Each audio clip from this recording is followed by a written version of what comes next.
Hello दोस्तों, मैं talk 19 में आप सबका स्वागत है।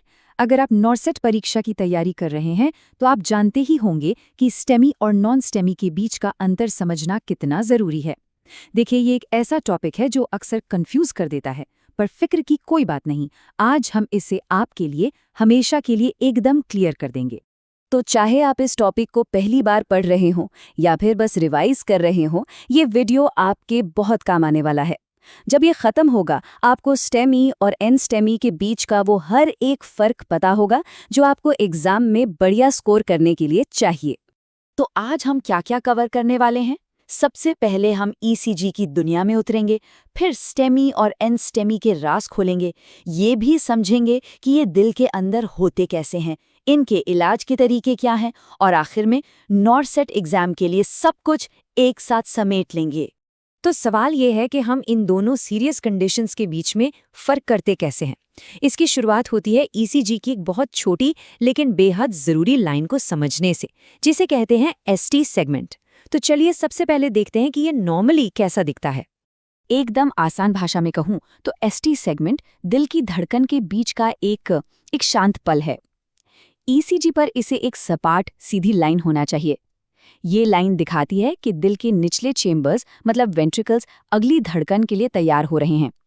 एक बात हमेशा याद रखिएगा, इस सीधी लाइन में कोई भी बदलाव एक बहुत बड़ा क्लू हो सकता है। अच्छा, अब हमें ये तो पता चल गया कि एक नॉर्मल एसटी सेगमेंट कैसा दिखता है। तो चलिए अब ये देखते हैं कि हार्ट अटैक के दौरान क्या होता है। मजे की बात तो ये है कि स्टेमी और एन स्टेमी के नाम में ही इनका सबसे बड़ा फर्क छिपा हुआ है। इसे ऐसे समझिए, स्टेमी में जो एसटी सेगमेंट है वो अपनी नॉर्मल सीधी सड़क से ऊपर उठकर एक पहाड़ी जैसी बना लेता है, बस इसीलिए इसे एसटी एलिवेशन एमआई कहते हैं। वहीं दूसरी तरफ एन स्टेमी में यानी कि नॉन एसटी एलिवेशन एमआई में ये सड़क सीधी ही रहती है या शायद थोड़ी नीचे चली जाए, लेकिन ऊपर कभी नहीं उठती। ईसीजी पर यह पहला और सबसे जरूरी फर्क है। तो ईसीजी हमें ये तो बता देता है कि क्या हो रहा है, पर यह नहीं बताता कि क्यों हो रहा है।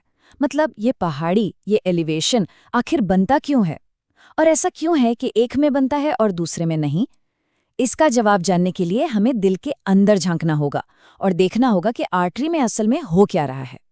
तो असली कहानी यहाँ है। स्टेमी में आर्टरी पूरी तरह से मतलब 100% ब्लॉक हो जाती है।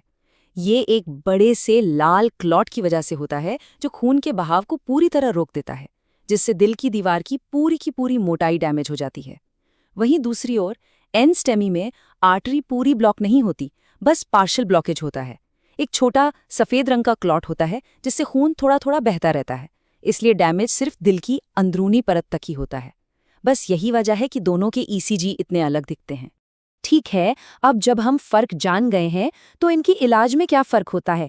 यहीं पर एग्जाम के लिए दो बहुत ज़रूरी निमोनिक्स यानी याद रखने के तरीके काम आते हैं। स्टेमी के लिए हम यूज़ करते हैं सोनम और एन स्टेमी के लिए मोना। चलिए देखते हैं कि इनका मतलब क्या है। स्टेमी के लिए सोनम में जो एस है ना, वो सबसे ज़रूरी है। एस का मतलब है स्ट्रिप्टोकाइनेज, जो कि क्लॉट को तोड़ने वाली एक पावरफुल दवा है। याद है हमने बात की थी कि स्टेमी का क्लॉट लाल होता है और फाइब्रिन से बना होता है, तो ये दवा सीधे उसी फाइब्रिन पर अटैक करके क्लॉट को घोल देती है। बाकी ओ, एन, ए और एम दर्द और दिल पर तनाव कम करने में मदद करते हैं। अब एन स्टेमी के लिए मोना पर नज़र डालिए। आप देखेंगे कि इसमें एस तो है ही नहीं, मतलब यहाँ स्ट्रेप्टोकाइनेज नहीं दी जाती। क्यों? क्योंकि एन स्टेमी का जो सफ़ेद क्लॉट है वो प्लेटलेट से बना होता है, फाइब्रिन से नहीं। तो क्लॉट को घोलने वाली दवाएं इस पर काम ही नहीं करेंगी। ये एक बहुत बड़ा फर्क है जो आपको एग्जाम के लिए याद रखना ही रखना है। ठीक है, तो हमने काफ़ी कुछ कवर कर लिया है। अब वक्त है कि हम इन सारी जानकारियों को एक साथ रखें और नॉर्सेट एग्जाम के लिए एक फाइनल पावरफुल रिवीजन करें। दोस्तों, ये स्लाइड आपकी फाइनल गाइड है। इसमें वो सारे बड़े फर्क एक ही जगह पर हैं जिनकी हमने अभी बात की। ईसीजी में क्या देखना है, दिल को कितना नुकसान हुआ, क्लॉट कैसा है और इलाज कैसे करना है। अगर आप एग्जाम से पहले सिर्फ एक चीज़ याद रखना चाहते हैं तो वो ये टेबल है। इस जानकारी के साथ अब आप सिर्फ फैक्ट्स नहीं जानते, बल्कि अब आप ये समझते हैं कि आखिर क्यों स्टेमाई और एन स्टेमाई अलग हैं। अब आप नॉसेट एग्जाम में इस टॉपिक से जुड़े किसी भी सवाल का सामना पूरे कॉन्फिडेंस के साथ करने के लिए तैयार हैं। तो अगर आपको लगा कि इस वीडियो ने इस मुश्किल टॉपिक को आपके लिए आसान बना दिया है, तो सोचिए हम आपकी तैयारी में और कितनी मदद कर सकते हैं। ऐसे ही और हाई हील्ड टॉपिक्स और मेडिकल कॉन्सेप्ट्स को आसान भाषा में समझने के लिए YouTube पर मेडटॉका 19 को सब्सक्राइब जरूर करें। हमारे साथ सीखने के लिए शुक्रिया और आपके एग्जाम के लिए बहुत बहुत शुभकामनाएं।